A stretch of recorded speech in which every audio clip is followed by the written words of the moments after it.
नमस्कार मित्रांनो, जर तुमच्या फोनमध्ये पण हा प्रॉब्लेम आला असेल सेट फोन ॲज डिफॉल्ट, तर तो कसा सॉल्व करायचा तेच या व्हिडिओमध्ये सांगितलं आहे. त्यासाठी व्हिडिओ पूर्ण शेवटपर्यंत बघा. चला तर मित्रांनो व्हिडिओ सुरू करूया. त्याआधी तुम्हाला सगळ्यात पहिले सेटिंगमध्ये जायचं. सेटिंगमध्ये गेल्यानंतर या ठिकाणी ॲप्स शोधायचं.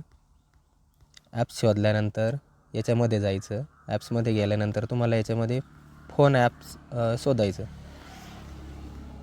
मी पटकन शोधून घेतो.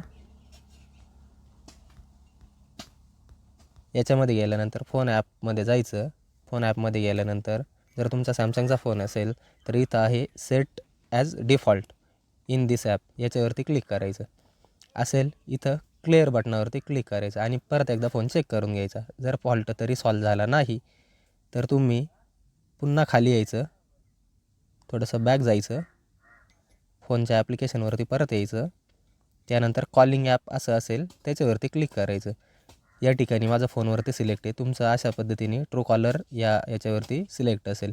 ते ट्रूकॉलरवरती असल्यानंतर तुम्हाला फोनवरती सिम्पल सिलेक्ट करून द्यायचं आणि आपला फॉल्ट सॉल्व. तर असेच व्हिडिओ बघण्यासाठी आमच्या चॅनलला नक्की सबस्क्राईब करा, लाईक करा आणि तुमच्या मित्रांना शेअर देखील करा.